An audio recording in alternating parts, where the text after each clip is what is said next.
Okay. Bismillahirrahmanirrahim. So, this chapter is about life expectancies, but actually, it's about a bigger issue than that. And the bigger issue is the one that most people who take statistics never really understand, and that comes from the positivist approach, which just looks at a number as a number. But actually, there are two types of numbers. There are objective numbers. Objective numbers are part of external reality, and they are the same for everyone. And subjective numbers, everyone has a different view. So, for example, if I say, what do you think of the Karachi city? Is it a good place to live or a bad place to live? So everybody can have their own opinions, and there is no objective truth about this. On the other hand, if I ask how many trees are there in the forest, then this is not something which is subject to opinion.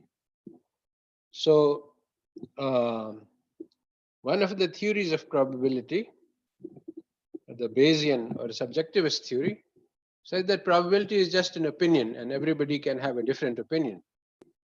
So, this is not a useful way to think about probability, because when you flip a coin, the probability is in the coin, it's not in our heads. And not understanding this distinction leads to many different kinds of mistakes. So basically,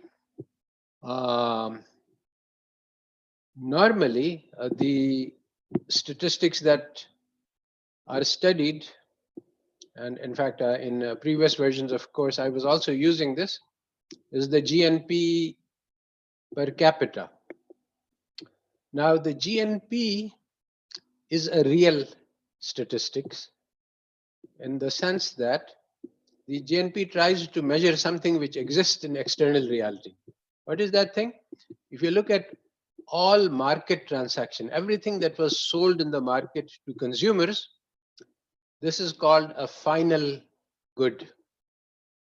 So if you take, for a given year, if you take all of the things that were sold and you look at the money that was collected and you add all of this money, that is the GNP, or actually the GDP. So that is a real number. It measures something. It's a different question as to what this number means. So if we ask what is the corruption level in Pakistan, then this is not a real number, in the sense that there is no objective reality which is being measured. So the way that the perception index works is that you take the opinions of a panel of businessmen as to what they think about corruption in Pakistan. So according to what their opinion is, that is the ranking of Pakistan. But this is something that is not an objective characteristic of Pakistan. If I tell somebody that go out and measure the corruption level of Pakistan, that will not give him, everybody can come up with different numbers. So this GNP per capita, GNP is a real number, but GNP per capita is not, because GNP per capita is a concept which says that take all of this money and divide it equally among all of the people in Pakistan. So this second step, where we divide by the population to make an equal division, this is a myth, an illusion.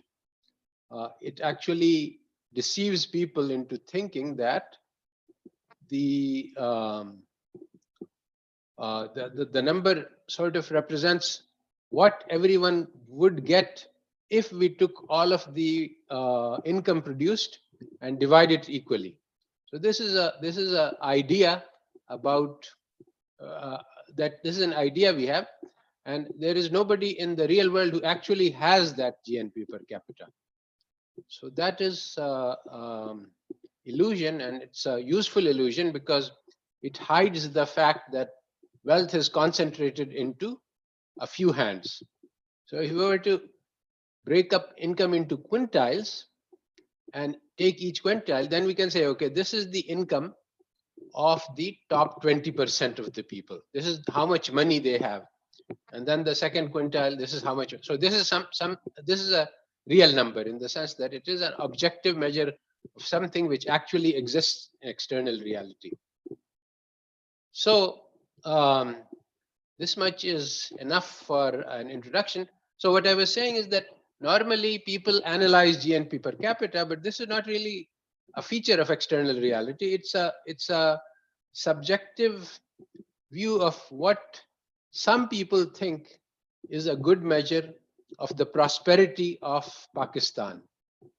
And most people who have studied this agree that this GNP per capita is not a very good measure of the prosperity of Pakistan. So I didn't want to study something like that. So I chose a different number, which is called the life expectancy. And a life expectancy is a real number in the sense that it measures how long we think the people are going to live. Now, unfortunately, this cannot be measured. Although this is a real number, this is something, I mean, after many, many years, we'll find out the average age of the people who are living right now. Some of them will die soon, others will die later. And if we take the average amount of time that they live, that is the life expectancy. But since this is in the future, we cannot measure it. So when we look at life expectancy number, this is always a guess about what is going to happen in the future. And all such guesses depend on some assumptions. So even though it is a feature of external reality, it is not a number which can be measured because we don't have the information about the future. So there are various ways to estimate. And so the real statistician should be aware that, okay, this is a true number, but the number that is printed in the World Bank table, it is not an objective number. It is an estimate of something that is actually real. This estimate depends on some assumptions. If we change the assumptions, we'll get to different numbers. But this is one number which is actually measuring something meaningful as opposed to GNP, which, in my opinion, does not measure anything meaningful about the nation. So that's why I chose to study life expectancies instead of GNP or many other numbers. So, okay, with this preliminary, I would like to start our presentations, starting with group A. So who's going to present for group A? Is it Saira?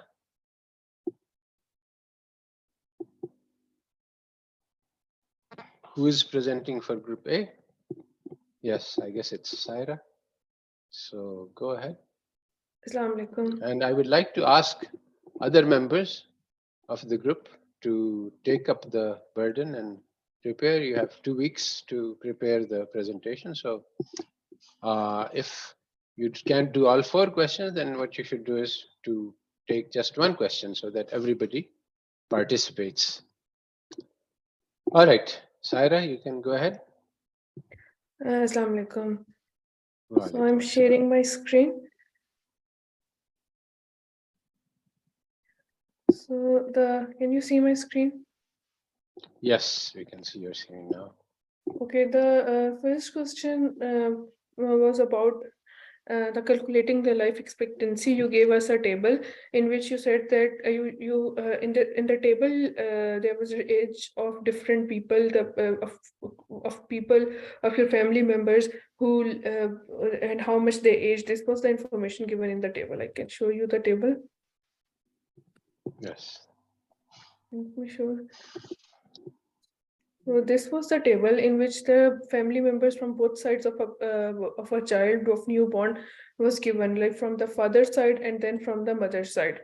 So basically, what we did, we make the classes and different age bins. We can call them age bins or the classes of different ages from a different age. How we make the classes? We just take the lowest. We just take the lowest number from the data and then we take the highest number and then we make the different classes and then we calculate the frequency. We just see that in this we are saying that how much people survive to this age. So basically the only uh, 4 people survived to this age, like how much people died to this age, like it's around in this group, this is the 60 to 70 of age. So how many people died around in this age, like they were when they were in between 60 to 70. Then similarly 70 to 80, 1% died, and in between 80 to 90, 6% died, and then 90 to 100, 2 people died. So that's how we calculated the frequency. Then we took the median, and according to the data, the median was 80. So basically, the largest possible age we are giving is 80 years. It is because of the median. And then the lowest possible age we are giving is 60 to 70 because 13 people survived to this age. Now, moving forward, there is another way. This was the median. Okay. Tasir asked a question about the bins. So is it 71? Well, yes, actually, the it should be 60 to 69, 70 to 79, and so on. So 70 can be the beginning of 70 and yani 70 minus and then entering into 70, but this is not important for the exercise. Okay, there was No, another. actually, I didn't Ji, mean to ji. have overlapping classes, although that's another issue. These are not meant to be overlapping classes. These are meant to be separate bins. Okay, you are asking me to make it 60 to 69 and then begin other with 70 to 79. Then like this, because 70 is Yeah, coming well, no, in that's a both fine classes. point, and no, actually, I think you can ignore this, but actually technically you should keep the edge bins separate. And I actually wrote these numbers in the wrong format. But this is a minor issue. It will not make any difference to the numbers that you calculate actually. So go ahead. No, I'm not saying, I'm not asking you to make any changes. Okay, so there was another way in which through which we can calculate it is I just calculated or computed the range. It is this range I took from the table. I just said that the life expectancy is between 61 to 78. 61 is the lowest age, and the 78 is the largest age. So basically, why I gave this range is because the lowest age for people of the family member survived is to around this age 61. This was the lowest age the family members aged. So basically, this is 61, and the assumption I'm taking for that is that the people transfer their living style to their newborns, to their inheritors. So basically, if they are transferring the same, inheriting the same lifestyle, so that means that people are going to the new generation is going to age same according to the way they age, the number, the amount or the quantity the number of age they had. So this was the assumption. And then about the lowest age, it was that I just straight away took the lowest age from the data and just said that okay, the newborn is going to survive to this age. That's So very good, Saira. This is illustrating what I was trying to teach, that when you are writing the statistics, you can make many different kinds of assumptions. So you can say that, okay, uh, this under this kind of assumption, we get this number. And then when you, at the end, you just present the number that it's the life expectancy is 65 according to my calculations.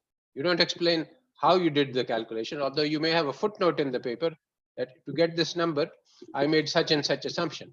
But when you say life expectancy is 64, everybody thinks that this is a number, so it is calculated, and you can't argue with numbers. So this is one of the ways that people deceive us with statistics.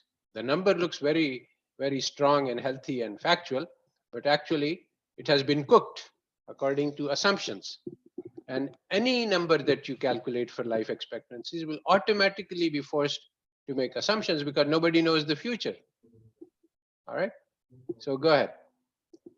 Okay, the second question, in second question you also you gave the table in which you said that this is the imagined table, this is not the actual table in which there were different age groups, and there was the reasons for their death. There was some natural death. There was a, like, for example, if war is going in Afghanistan, so there was some war related deaths, and due to the malnourishment, there was some people died because of disease, and some people died a natural. So how this natural and deaths is different? I wanted to ask this.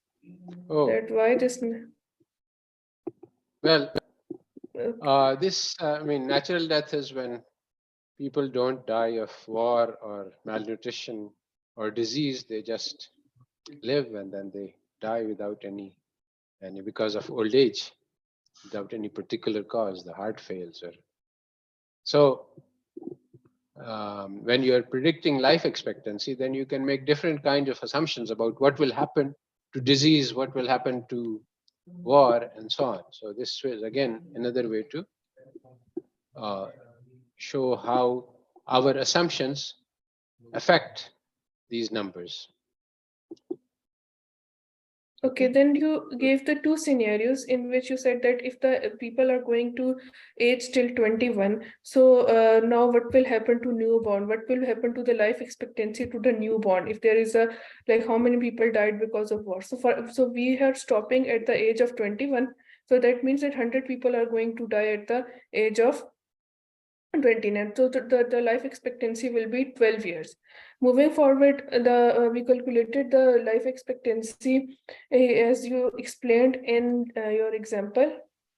It was the example you gave us that, for example, we are going to take 1,000 people, and out of them, we are assuming that lived for 5 years, and out of them, only 150 lived for 5 years. So we are going to say that age lived on the earth by these 15 people, 150 people will be 750 years. Moving forward, then we are left with 850 people. Out of 850 people, for example, 10 to 20, and the people who lived in there 10 to 20, and the 500 people survived to 20 years. So the age lived by these 500 survival is 5,250. So now we are left with other 350 people, like out of like sorry 350 died, and they aged to they aged till 15. Then out of them, the 500 people, 400 died at the age of 25, and then the age lived by those 400 people is 10,000 years. So now we are left with 100 people, and for example, they lived for like 35 years, and the age they lived on the earth is 3,500. So we are going to calculate the average and divide it. We are going to calculate the sum, and we are going to divide them with the 1,000. This is how we calculate the average. So we will compute 19.5. That means that the average into life expectancy will be 20.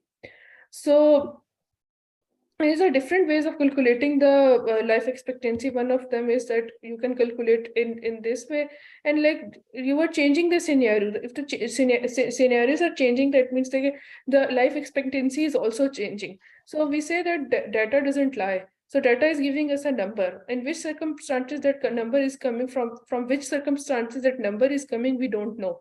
So in some cases, there is a war happening in the country. Then what is the life expectancy? If we are going to apply that particular life expectancy during the days of peace, so it will be like give us wrong information. The way you said in last class that if someone will ask you, if you are a police, if you are one who is collecting the data, and someone will ask you that why you are saying that you have to collect all the data, and then you said that you will tell them that I am doing this because this is my job, is to give you a data. So my job is not giving you a partial picture. My job is to give you a whole picture.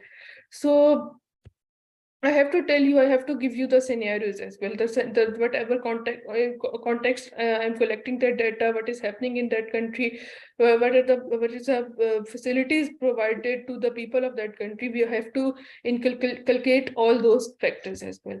So the third question was about the if we are going to say that we are eliminating some part of them, like, so for this is the same case, we are eliminating the people, the war related deaths, we are eliminating the nourishment, deaths because of malnutrition, then what is the life expectancy? So according to that, 60 people who are more than 60 people, 60 years, they are going to survive. Out of like 50, around 50 people will survive till 60s, and then even more.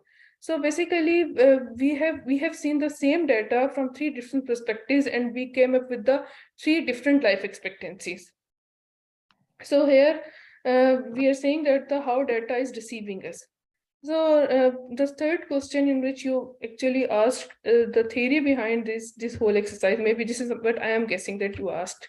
So you asked that how these numbers are telling us about the quality of life and then impending the climate catastrophe. So basically, if we see that they are just giving you a aggregate number, they are just giving you one number. They are not telling you that the reason behind the person's death, maybe someone has died because the ambulance couldn't reach that person. Maybe that person died because he didn't have the money to go to the hospital. So there are different reasons behind those deaths, but then they have a climate issues. So if the data is collected by from the people who are privileged, then we can say that, for example, from in Pakistan, if we are going to see the life expectancies for rich people, so it will be a different number. Similarly, if we are going to see that how the poor people are living, then what is the life expectancy, and we just make it the life expectancy of whole Pakistan, then it will be a different case. So this was from our side. Okay. Very good. I would like to add one remark here. Yes, sir. And you have picked up the correct answer, but just to make it clearer, actually, what is going on today is that people understand that capitalism produces very, very bad results, but then they say that it doesn't matter because life expectancies have gone up.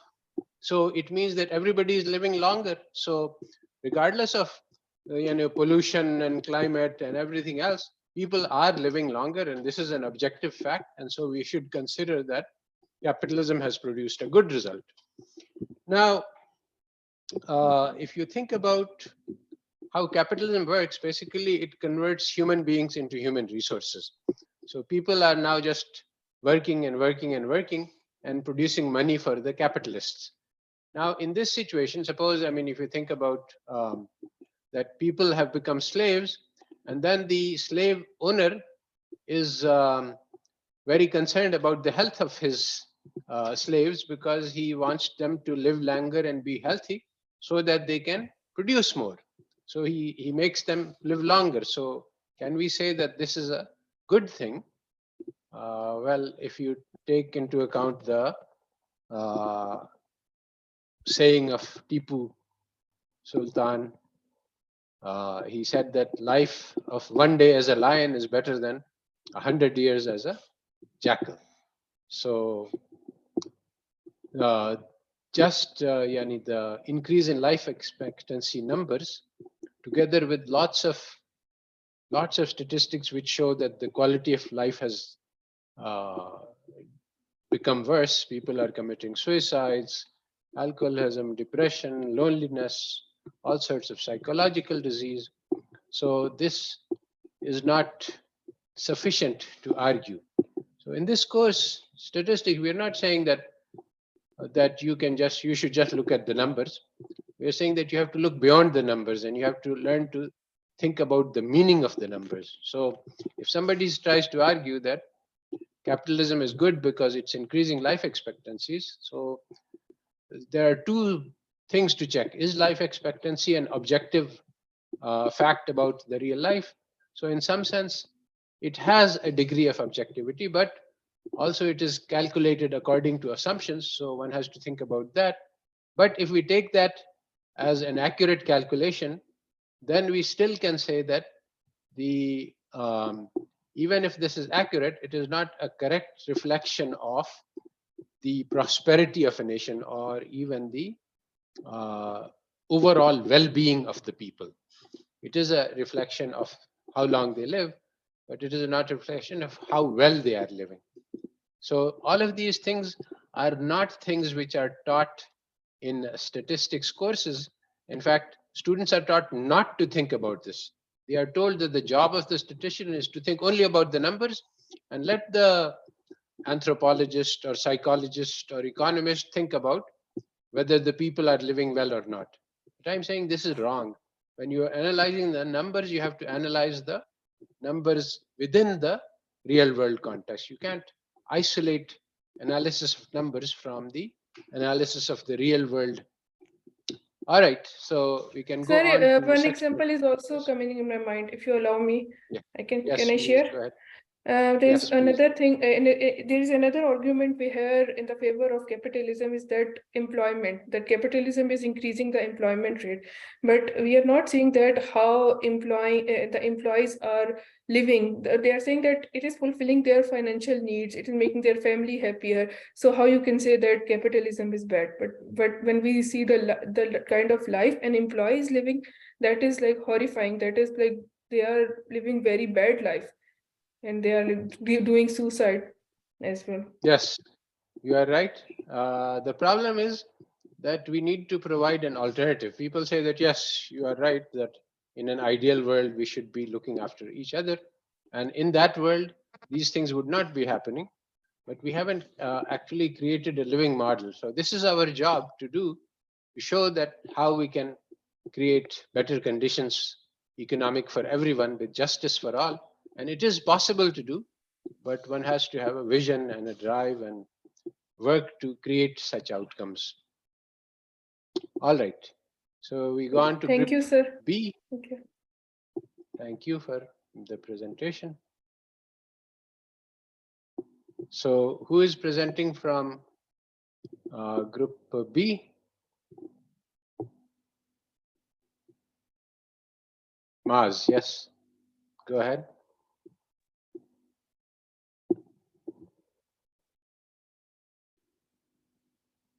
Assalamu alaikum. I hope the screen is visible.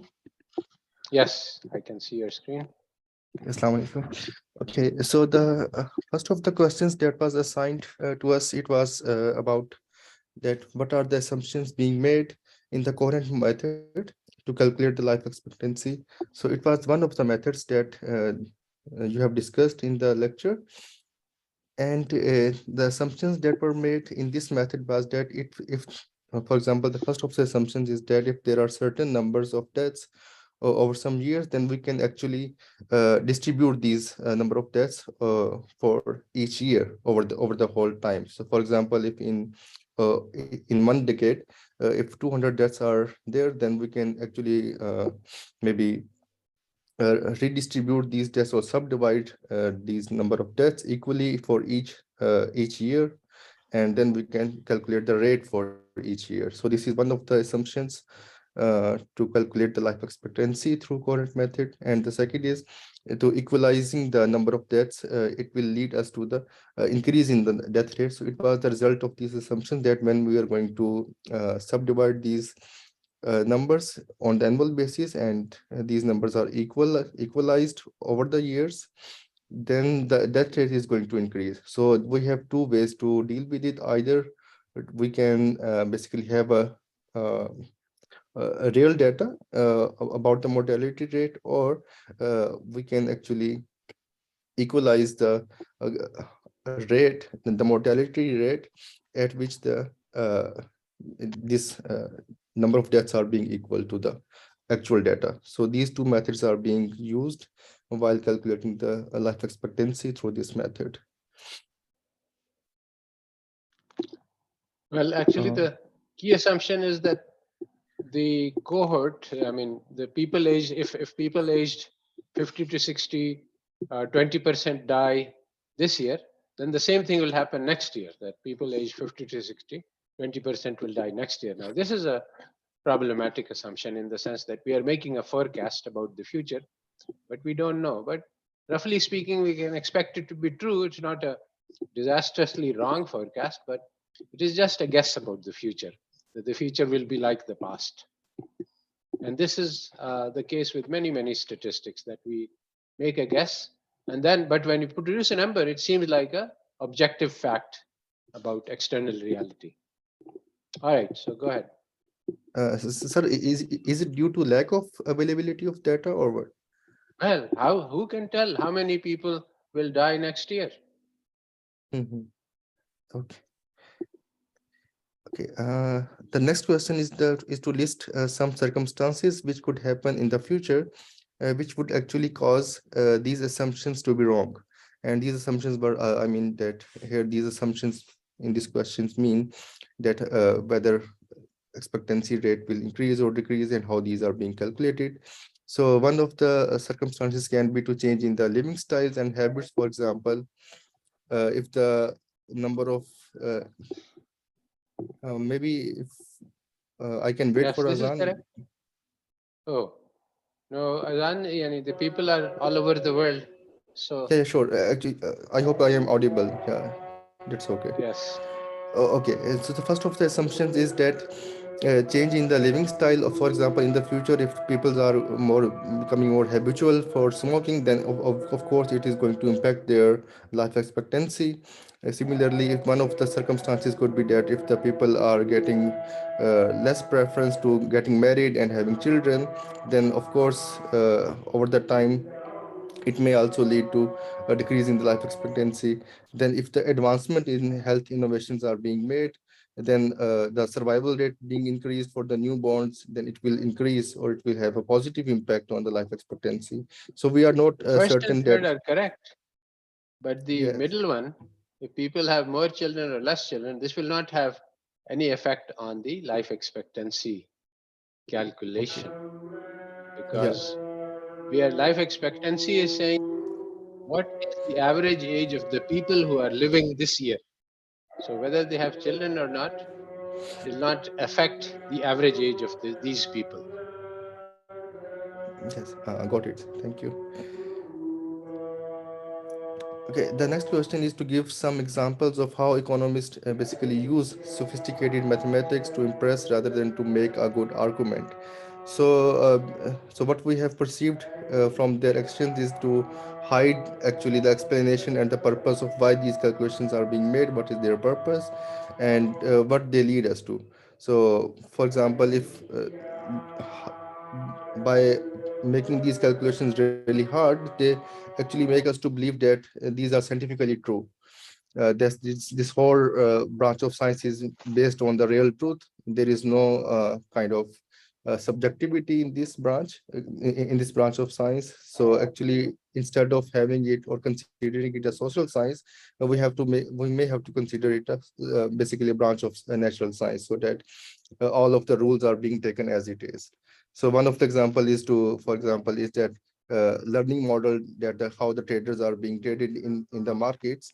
Instead of learning actually how they trade, instead of interviewing them, instead of observing them in the actual market, what the economists or the experimentalists do is that they just assume that this is the learning model, and based on these assumptions, uh, our model is going to just match the uh, results that are being taken from the market. So they are not uh, taking the real world data, how the decisions are being made by the traders. They just assume that this could be the learning behavior that could lead us to the actual results. So, and while making these learning behaviors, they actually incorporate very sophisticated kind of mathematics in the models, just to lead us to the confusion that this is just the truth. Yes. Shall I proceed, sir? Yes, please. Go ahead. Okay. The next question is to explain how life expectancy data combines subjective values with factual objective information about the world, and how one can make more pessimistic or optimistic estimates. So basically, life expectancy has two kind of degrees in it: subjectivity and Then there is objectivity also. In terms of subjectivity, we are free to use the method of calculation, but assumptions are being made how the future mortality rate, we may consider it, or we may not consider that the mortality rate is going to change. So these are the subjective to us, that while we are going to calculate the life expectancy. And then the objective information is like, for example, these decisions are being made on the current mortality rate, the real data we have for now. So there are some degree of objectivity there, but the most part is it depends upon our subjective decisions, that how we are going to calculate, what assumptions are being made to calculate the life expectancies. So how one can make more pessimistic or optimistic estimates? For that, we just propose an answer that by adopting different measures like mortality to life expectancy, this has quite less expectancy as compared to other kind of measures, for instance, the median method.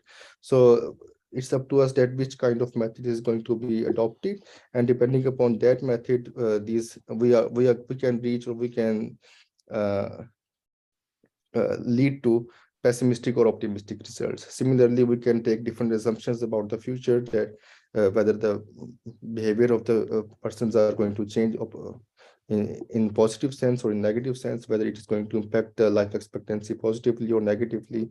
So these assumptions can also affect our results. Yes, that's right. And the next question is, what is the single biggest problem with estimating the life expectancy now by using the last century data? So if we have 100 years ago, the data set, and if we are going to compute uh, the life expectancy now, depending upon past data set, that what could be the single biggest problem? So to my best understanding, the biggest problem is that the future is uncertain. And what it means is that we are going to depend, or we are going to make decision or calculate the life expectancy 1 century ahead. So we are basically taking the data of the past and forecasting it for now. So this is the biggest problem, that over the time the factors are being changed that actually impacting the life expectancies. For example, the change in the behavior of people, again So health actually, this is innovations. multiple factors. I was talking about one factor, and one factor is that life expectancies have been increasing. We can see it in the data. So if I say that the future is like the past, and the life expectancy today will be the same as the life expectancy yesterday, which is what we assume actually in calculations, that the mortality rate for 50-year-olds people this year will be the same. It will continue to do the same in the future. But the generation now will be 50 years later. So 50 years later, their health, their life expectancy, their health should be much better, or at least their life expectancy, or maybe medical treatment, etc., should be better. So because life expectancy has been increasing, and so when we assume that it is the same, this causes a problem. And so one of the ways that we can fix this is to look at how life expectancy has been increasing and use some extrapolation to adjust the last century data to match the expected rate of increase in life expectancy, right? Yeah. That is why I said that there's one problem. Yes. This is a Okay. single problem, that life expectancy itself has been increasing in the data. Okay, thank you, sir. So actually, to our understanding, we reached to the conclusion that future is uncertain, so it is the biggest problem in calculating the life expectancy. So now it is more understandable. Okay. So I think that's it from our side. All right. So So thank let's you. go on to group C. Who is presenting from group C? Lisa?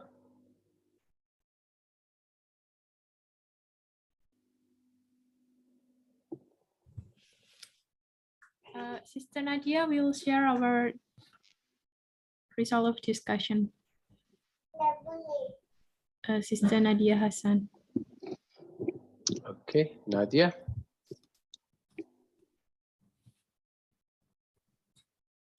Assalamu alaikum. Walaikum assalam. Okay, let me share my screen.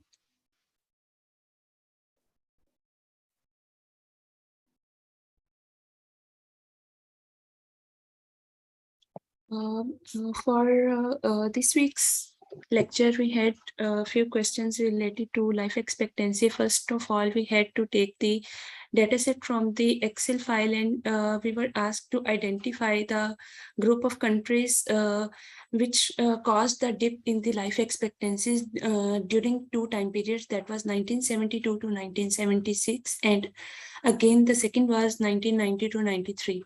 So after some calculation, we have come to know that Mali was at the minimum life expectancy level, and by exploring some information from the history, we got to know that during 1972 to 73, Mali was hit by extreme drought, and subsequently there were political and economic conflict in the country, and such kind of situations always affect health issues and other benefits for the society. And similarly, for 1973 to 78, Cambodia, that was war hit during the Vietnam War, and from 1990 to 93, Rwanda was on the minimum life expectancy level.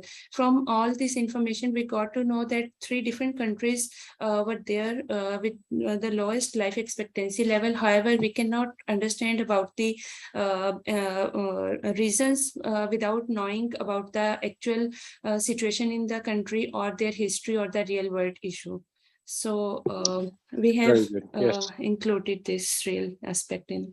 This is very good, and this is what I'm saying. This is the unique feature of this course, which is not done in normal statistics course. That we want to understand the reason behind the numbers. So the fact that Mali was hit by drought and conflict, and there was a Vietnam War and there was civil war, this is not in the numbers. No matter how much analysis you do of the numbers, you cannot explain why there is a dip unless you go to qualitative facts about the real world. So, and this is something which is not done in conventional statistics. So, okay, go ahead to the next question. Okay. Okay, next we had to find out of 5 countries from 1960 to 2018 according to the life expectancy levels by identifying the maximum increase in the life expectancy, and later on we had to select one country, and we have to discuss about its situation. Now we can see that in 1960 there were quite different countries, and all countries have changed in the list of 2018. So we can observe that all the 5 countries which were in this list during 1960 are no more in 2018 for the top 5 life expectancy level countries. So it may indicate some health priorities or some health policies by the countries and some other factors that could have contributed to these new countries to top the list of life expectancy rankings. And now we were asked to identify one of those countries. I selected Japan, and 1960 to 2018 rank of life expectancy level of Japan is shown in this graph. And by observing this data, we can see that there is a almost steady increase in the life expectancy level of this country, and this might be indicating that health facilities or healthcare system is continuously improving over the period. And if we want to observe the reasons or some factors, we have again go to the real world and expand some of our lens, and we have focused that by reading some sources. I got to know with my group members that there was some policies by the Japanese government, and the salient feature of those policies were approval of legislation and efficient implementation of the legislation. One of their unique policy was insurance of old age people.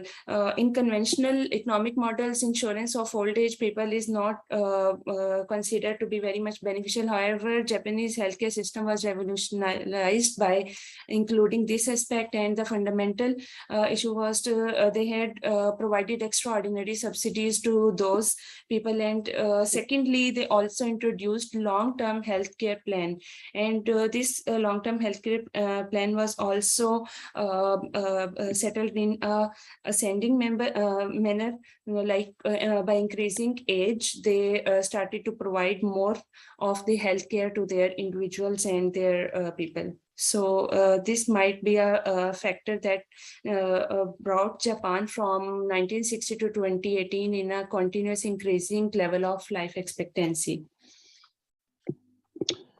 Very good.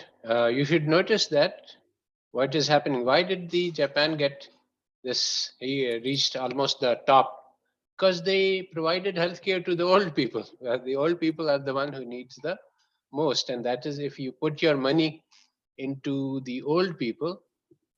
If you have a generally good any healthcare system, then that is the best way to increase life expectancy because um, the younger people will obviously will automatically survive unless they are has some accident. So that's one thing. And the other thing is that these subsidies, this is a natural in a traditional society that the young people take care of the old people. But in a individualist society like the USA or Europe, then the old people, there's nobody caring about them because the children are independent and they are not supposed to support their parents. Socially, there's no responsibility upon them. So then it makes life expectancy bad. So this is another effect of individualism and pleasure seeking as the objective of life. So the numbers are telling us stories, but statistics teaches you to be blind to the story and just look at the numbers, the conventional statistics. So we're trying to change this in our course. All right, go ahead. Next. Okay, now in the next question, we are asked to identify the percent rank of one country and plot against its simple life expectancy. And basically, percent rank is a way to identify the position of a number in a given list. So if we find any value, as it is mentioned already, 80% refers that country is performing better than 80% of other countries, and only 20% of that country are better.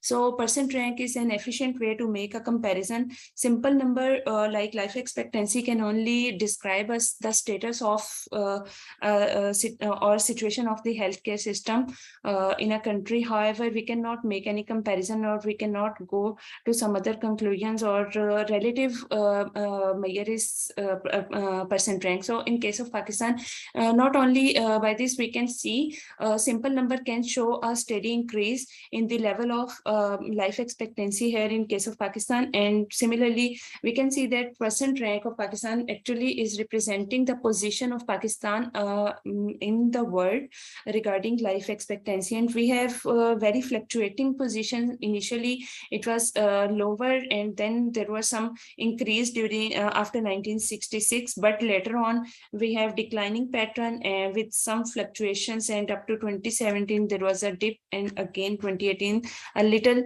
higher, but we are not better. Initially after 1960 we were in better than almost 36% of countries. However, in 2017 and 18 we are in bottom 20%.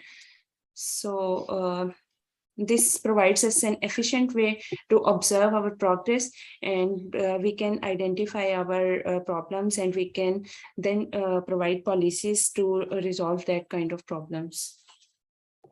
Yes, good. If you look at the life expectancy graph, you see that it's smoothly increasing, and you say, "Oh, everything is fine." In Pakistan, we are getting steadily increasing life expectancy.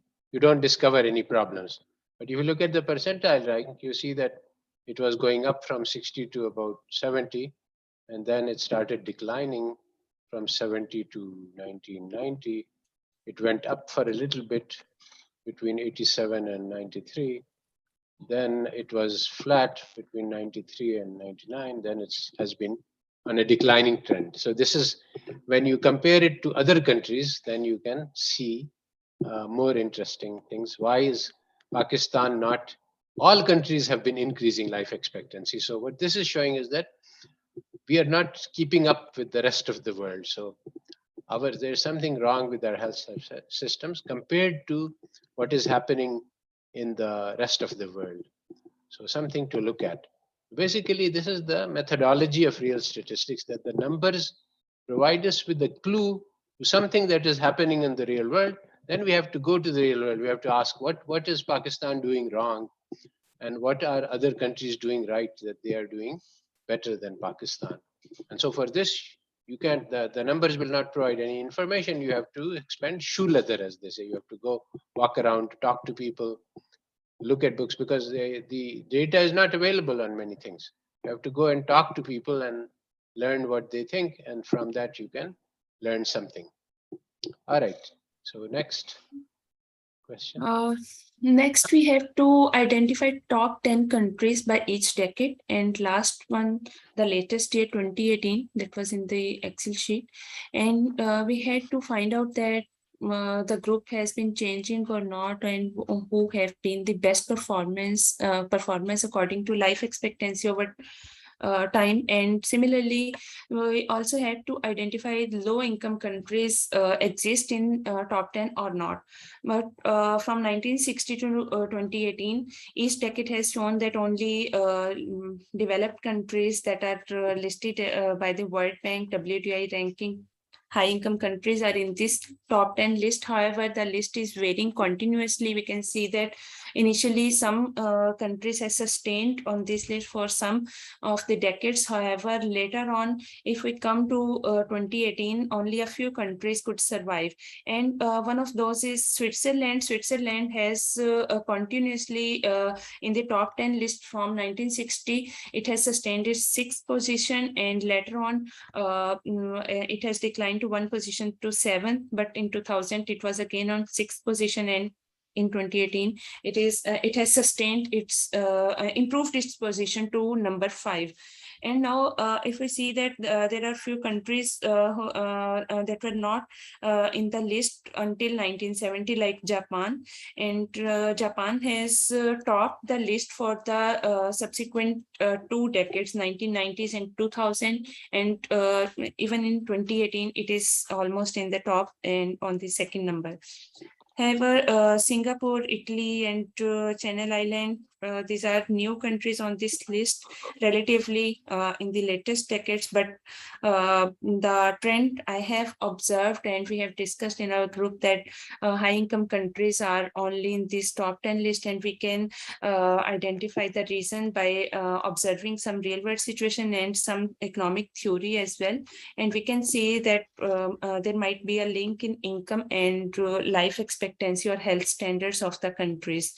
However, it needs further exploration regarding the allocation of resources and facilities or opportunities available to develop a good healthcare system. Okay, that's fine. Okay. The last question is about life expectancy. Unlike the wealth, cannot have extreme outliers. Therefore, a small group of people with long lives cannot cause a huge bias in the life expectancy, and so this number is more reflective of the general population than GNP per capita. And we were asked to explain this. According to our understanding, actually, GNP per capita is an imaginary measure of the wealth, and it does not exist in reality, and it is never possible to bring into reality. And basically, GNP per capita requires us to collect all the wealth of a country and equally distribute among the population, and it is practically impossible forever. So there will be more bias and more illusions created by such a measure. However, if we come to the life expectancy, it calculates the probability and expectations by using some real data. real data is also used in calculation of GNP per capita, but those real data may not be materialized in the real world. However, life expectancy is probability, and we only calculate the expected number of years a person can survive. So it might not create a huge bias or outliers as compared to the wealth. Yeah, you see, you can't have people who live 1,000 years or 1 million years. So Yes. that's why you can't have outliers. But in wealth, you can have, most people have 1,000 rupees, but somebody has 1 billion, 1 trillion. So then you have huge outliers. So if you have all of the population is poor, but there's 1 billionaire, then he will raise the average of the whole population. So, but this cannot happen with life expectancy. All right. So this is good. Thank you. Nadia, I Thank you. think now we are at the last group. Is it? Yes, this was last one. Yes. Okay. So group D, I think, is it? Now the turn for group D.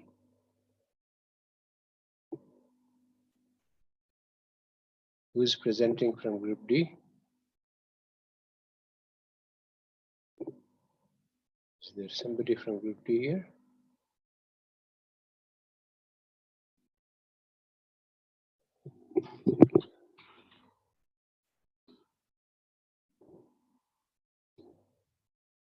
No.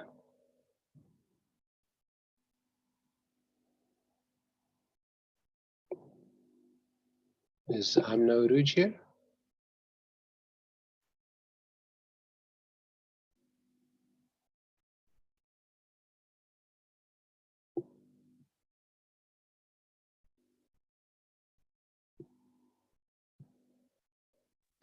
Assalamu alaikum, sir. Walaikum assalam. Group member So, Imtiaz was supposed to present, but I can't see him. I think he's not online at the moment. okay. So you have the document? Oh, Yes, I can present some preliminary answers up to my understanding. that's fine. Okay, let me share the document. Is there Mike has his hand up? Is there something that you want to say? No, I Mike? don't know. All right. It's not. I don't think it's my raised hand. All right. Okay. Go ahead. Okay, let me share.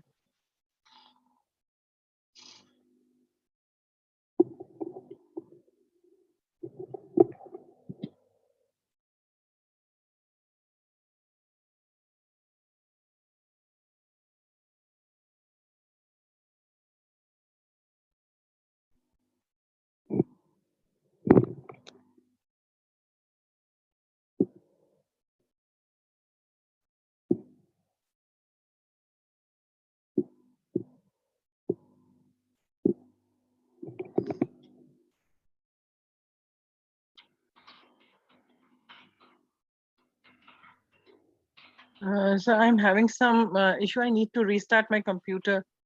My I see. documents are not being showing here. Just for in a moment, I'll be back. All right. Go ahead. Or I think I've shared it. I've shared the document in WhatsApp group. yes, I have the document. I will start up on it, and you can Okay, you okay, can go off okay, and on. I will make a start, and you can join when you are okay. I'll be back in a minute. okay.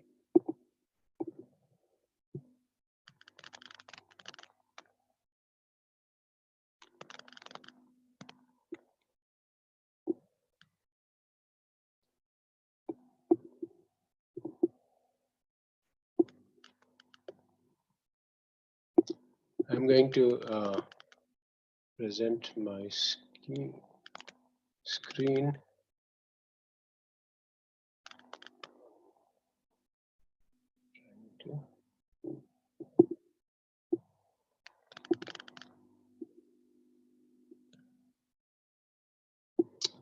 All right.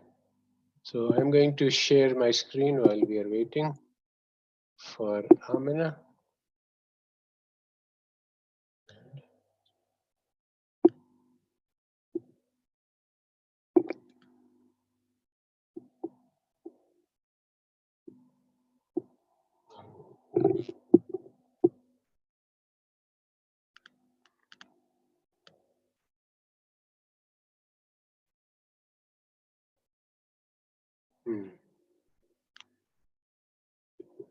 Okay, let's see now.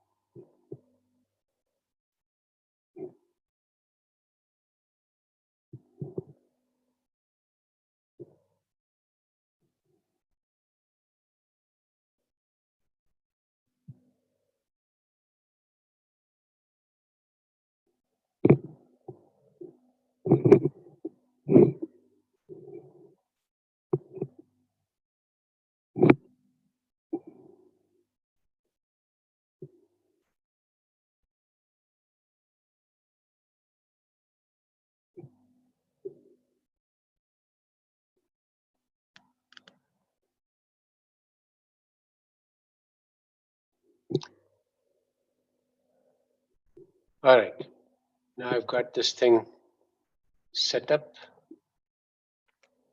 and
Uh, Sorry to interrupt, sir. Your voice is not audible. I think the mic has been muted, sir.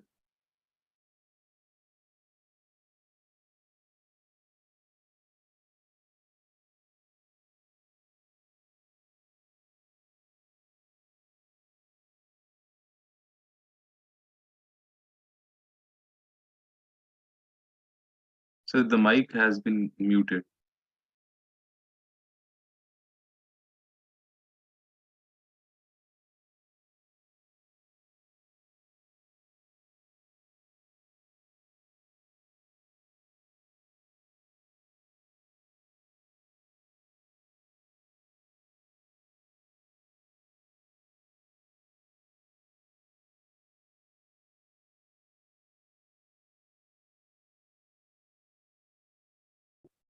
Hello? Can you hear me now? Yes, yes, sir. We can hear you now. Okay. All right. So Amna, are you back?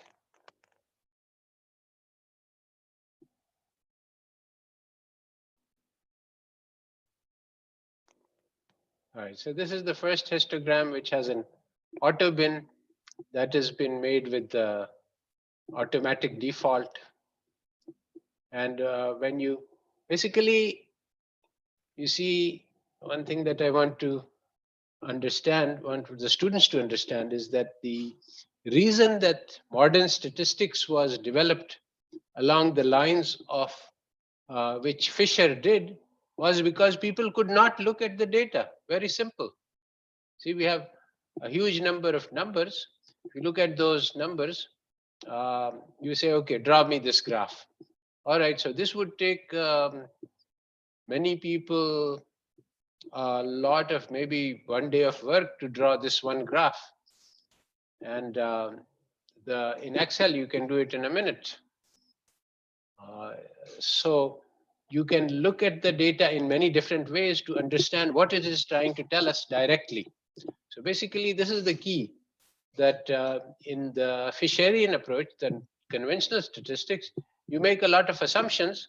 So for example, you could assume that the life expectancy is a normal distribution. Then you can make some graphs about that, but they are not about the data, they are about your assumption. So because we have the ability to look directly at the data, we don't need to make those assumptions. And so basically what we are trying to teach in this course is to look directly at the data and to understand. Of course, actually, we cannot also look directly at the data. If you look at the Excel spreadsheet, you won't understand anything. So when I say to look at the data, I mean that you can graph the data in various ways to understand what the data is trying to tell us. So here the data is telling us that there are two types of countries. And here the data is telling us that most countries have, by the modal bin, most countries have life expectancies between 70 and maybe 80. I don't, the bin sizes are not given, so I don't know. But yeah, I guess it's about 12 years. So this will be between 72 and 84.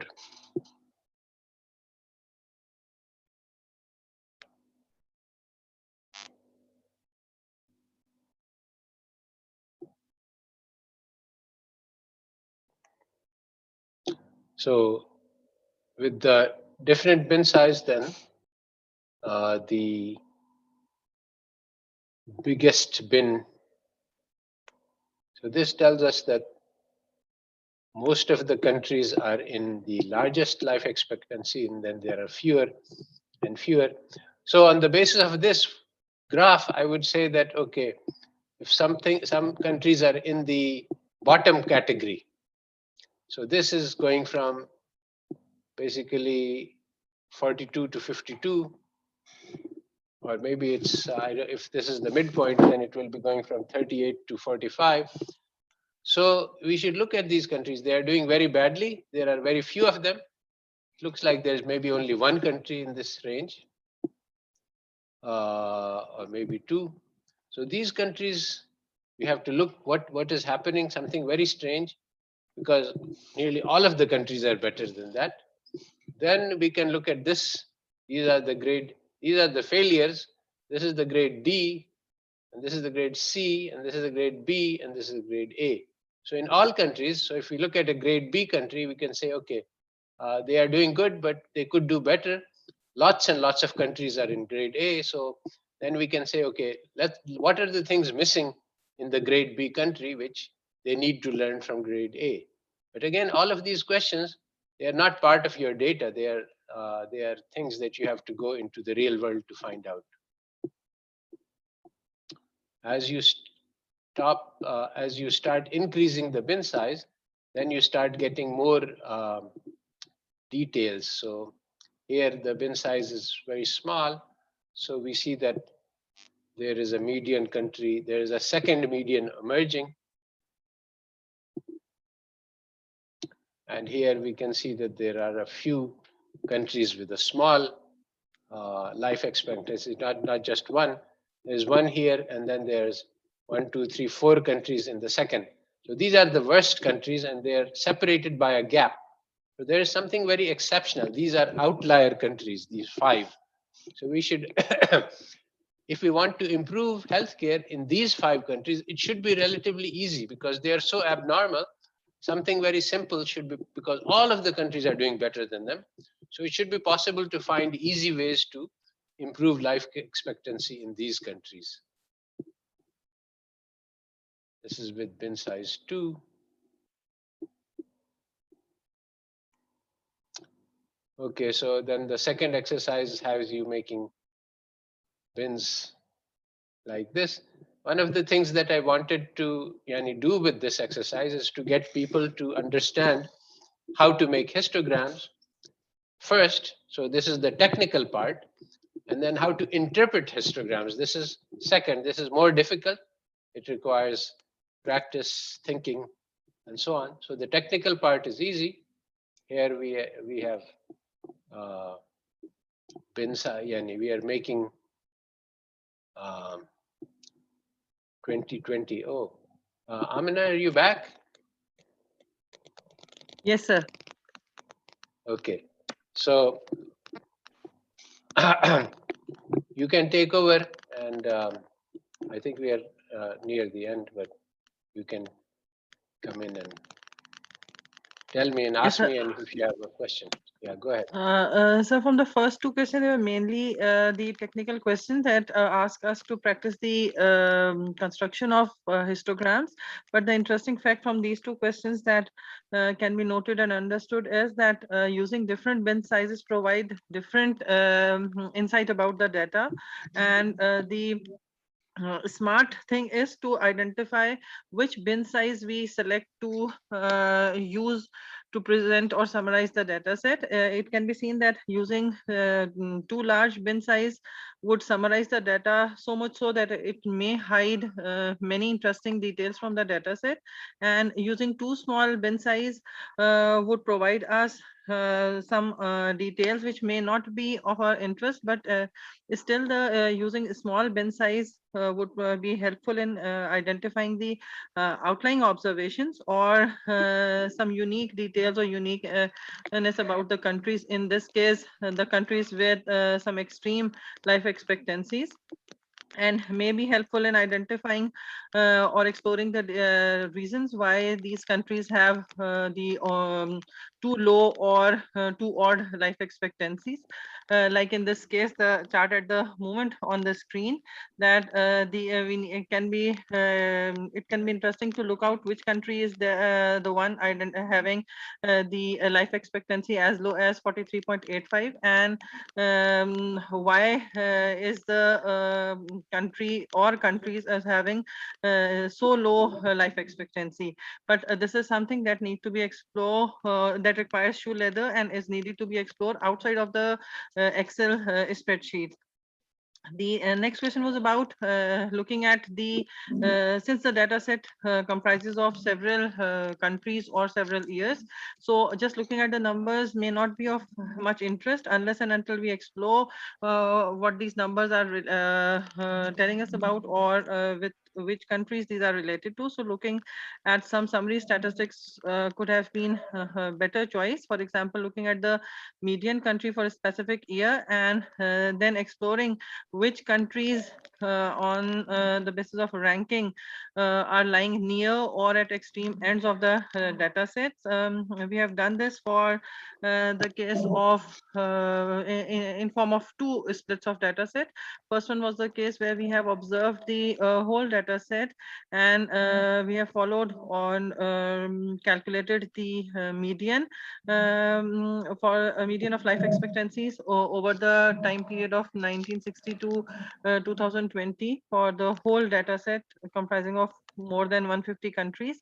And in this case, still the median was telling us a consistent rise over the in life expectancy over the years. It was, although it was a supposedly indicator of the improvement in health conditions across the globe, but the answer wasn't complete just by having a look at the median. So we selected three countries, one near the median group and two countries from the extreme ends. And it was noted that Nigeria and Japan were the countries that was identified on the basis of the ranking from year 2020, that these two countries were near the two extreme ends. And we can see from the graph that since the graph was providing us overall summaries, so we can see that these two countries were having a consistent graph of about the life expectancy, that Japan remained throughout above the median country group or in the third quartile group, while Nigeria was the country that remained in the first quarter, showing the lesser performance referring to the health conditions or the country having lesser life expectancies. But later on, we followed in the next part of the question, आगे वाली slides में आएगा वो, that where we have noted that selecting or splitting the time period for a smaller group of years, that is about 2008 to 2018, the situation was a little bit different. And the last question was about exploring the situation that if we are interested in drawing some health policy, so what would be more important to look at, looking at a larger range of data set or looking at a smaller range of data set. The largest data set, the first graph or the graph on the left hand side covers up the larger range of data set. Here we have selected the median class and 5 countries from the top 10 group and 5 countries from the bottom group of bottom 10 countries. The behavior, the general behavior remains the same, that the countries belonging to the third quartile remain in the top set, and the bottom countries remain in the lower set across the larger time period. So in the case of life expectancy, splitting up the years in over 1960 to 2020, or looking in the smaller looking at the smaller group, that is between 2008 to 2020, is seemingly not providing us anything reference to the data set, because the countries remain throughout, the chunk of country remains approximately the same. But अगर हम थोड़ा सा नीचे जो countries का name है उनको देखें तो हमारे पास ये pattern change होता हुआ नजर आता है. The set of countries which remain in the top 10 for the larger data set aren't exactly the same ones in the smaller group, although majority of them remains there. And similarly, majority of the countries remain in the same lower or bottom top 10. In case of the situation, I think that looking at the recent or the smaller chunk of years, or the recent 10 years, would be enough for developing a health policy. However, you can provide, और आप बेहतर बता सकते हैं कि इनमें से कौन से ग्रुप को देखना बेहतर होगा, because the policies over years have been drastic or have been given drastic changes. अगर हम 1960 to 2020 देखते हैं तो हमारे पास बहुत ज़्यादा health policies में change आता है, लेकिन इसकी reason सिर्फ और सिर्फ जो है वो life expectancy का natural change नहीं है, बल्कि there could be several other reasons or variables which are not studied under this Excel sheet, or which are not being covered just under the variable of life expectancy. So to me, looking at the data set from 2008 to 2020 for drawing up the health policy could have provided better insight. Yeah, But well, I think that these graphs are not giving information about the issues that we want to see. And one of the things that you need to learn in this course is how to look at the data to find something interesting. So, for example, one of the things that you would look for is a country which is climbing in its percentile very fast. It means that it's improving. I mean, there is some general process which is going on throughout the globe, which every country is benefiting from. So that's something we can't do anything from. But if some country is exceptional, and I think that when I last analyzed it, Iran had an exceptional performance, and there were a few other countries. It starts out in the bottom half and moves to the top half. So then we can ask what did Iran do which caused it to change, and then we can go and look at health policy in Iran, and there are others. So anyway, one of the things that how to look at the data depends on your understanding of what's happening in the real world, and that's something that we need to learn more about. All right, I think this is all, and we have almost run out of time, but there's one more group left, so let's go ahead and do the answers for the last one, group E. And I think there's one more section which we will leave until the next time, maybe, because we are out of time. So who is presenting from, let me stop the share. Okay, so I'm stopping the sharing and go back. And who is in the group D? Okay, Seth. Seth here, yeah. Go ahead. I think I need permission to, sorry, so I've joined as two people. Could you give permission to the other? There might be another Seth. All right, let's see.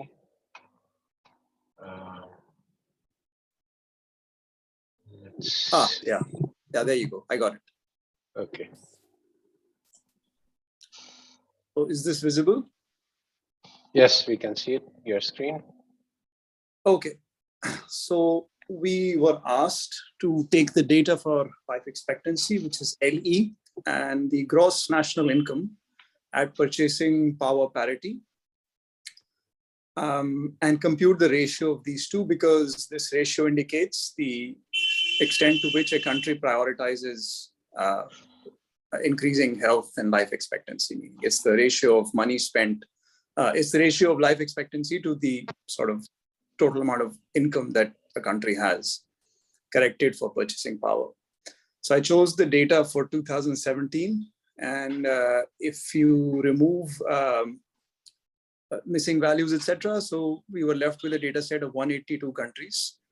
And the top 10 countries were these on the left: Congo, Ethiopia, etc. And the bottom 10 countries were United States, Bahrain, etc., etc. So, of course, the immediate interesting thing was that the countries that are the richest and have the highest life expectancies are at the bottom when you change the measure of the that you're looking at. So if you just look at LE, then these countries were on the top. But if you look at this ratio, then the countries that are on the top are mostly in Africa, South America, Central America, Asia, etc. So then how do we interpret this? Yes, so how do we interpret this? So we were asked to draw a histogram of the countries. So I mean, well, the way I interpret this is that basically it's kind of like bang for the buck. Like how much life expectancy could you add based on how much you had? So these African countries, in terms of, so we can say that they exhibited much more competence vis-a-vis spending the whatever money they had on increasing life expectancy. The one thing I feel is that life expectancy, I think the relationship is non-linear. So I think it's easier to go from, say, 60 to 70 than it is to go from 80 to 90. So maybe that's one thing. So that's one thing. Maybe that these richer countries have a slightly harder problem. So I drew this histogram. So I think this is also just auto bin width. So this is, the bin width is 0.02. And the range of this ratio is from 0 to about 0.13. So we had 7 bins. And there were 3 countries in the top bin and 89 in the bottom. And so again, like the countries in the top bin are the ones that I've already said, you know, the African countries, and the bottom ones were sort of more the richer countries. So then we were asked to look at pairs of countries that had similar, that were similar, meaning geographically, economically similar, etc., but then achieve very different outcomes vis-a-vis this ratio. So two countries that I found were Libya and Sudan, and they're shown on the map here. So they are somewhat the same size. They are neighbors, kind of coastal countries in northern Africa. Whereas Libya got a score of 0.003, and then Sudan had a 10 times higher ratio. And the difference is coming from the denominator. The income of Libya corrected for purchasing power is about 21,000. I forget the units, and Sudan is 2,100, so it's 10 times less. So even though the life expectancy for Sudan is 64, they did much better because they got there with a lot less money. So the question was, well, why is this? Why could this be? So I looked at some figures, economic, what determines life expectancy. So there were certain factors. So in terms of health expenditure, etc., Libya actually did better than Sudan, health expenditure and health expenditure per capita. But the countries are very different in terms of environmental and lifestyle factors. So forested area as percentage of total area is 0.1% in Libya versus 11% in Sudan. And then CO2 emissions per capita in Libya are way higher. They are close to 16 times higher than Sudan. And this was the 2017 from the World Bank data. And then the number of vehicles per 1,000 people in Libya is 433 compared to 2.85. So this could signal, direct effects of just having carbon dioxide in the air. Versus it also signals a more fast-paced kind of lifestyle, so possibly some relationship with, heart disease, etc., that tax life expectancy. And similar kind of argument. I want to just make a comment here, and that is that, learning about the world is like a detective work. So you put out some hypotheses, and then you can chase them up. That is it really this?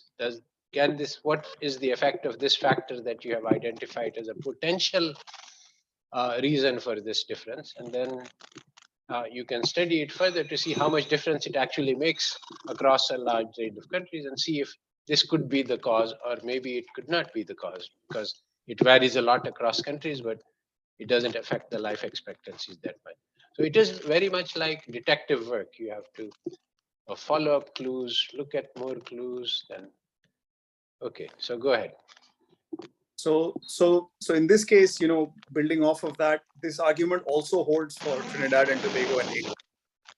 They're similar countries, produce similar amount of GDP, but Haiti has more than 10 times on this ratio. And again, carbon emissions are, I don't know how many times higher, like way thousands, like hundreds of times higher in Trinidad and Tobago versus Haiti. And I did find research literature which says that carbon emissions have a direct causal impact on life expectancy, and the coefficient was significant and negative.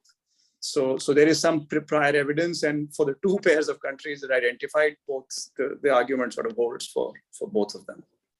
And that's as far as I got. Yeah. Very good. So I think we will call it quits because it's 7:30. Did anybody actually do? There's one more section in this. Last time, I think Tasir did 2 sections, E and F, but this one was a bit difficult, so probably no one did that. So what I would like to do is to assign one question each from the last part, the section F, to each of the groups, and you can make up a short video answer so that I can share with all of them. So put up a PowerPoint slide with the answers and do a recording on it, and that will be the answer, and then we will share this across the groups. So there are about maybe 4 or 5 questions that are left. These are in section F, and so I'm going to give this to all of the sections and try to engage one of the students who has not presented yet, so that we get bigger participation from all. So I hope that this was fruitful to the students to understand how Actually, only those people who have taken statistics before will understand how this is different from conventional statistics, because we're not discussing analysis of numbers in isolation. We are discussing how the numbers provide us with insights into what is happening in the real world. But to do this, we have to follow up on what the statistics is saying by expending what one David Friedman has called shoe leather. You have to actually walk around and see what is happening. All right, so very good. We will call it the end for this lecture, and we will be back in 2 weeks with chapter 5 on Sunday. And in the meanwhile, I would like to ask the solutions to the last section, which we didn't do. One question each for each of the sections, and you can take it in order so that the A does question 1 and B does question 2 and so on. Okay, is that clear to everybody? All right, so good. So thank you all, and we will see you next week in 2 weeks. Jazakallah fi ddarain. Assalamu alaikum wa rahmatullah.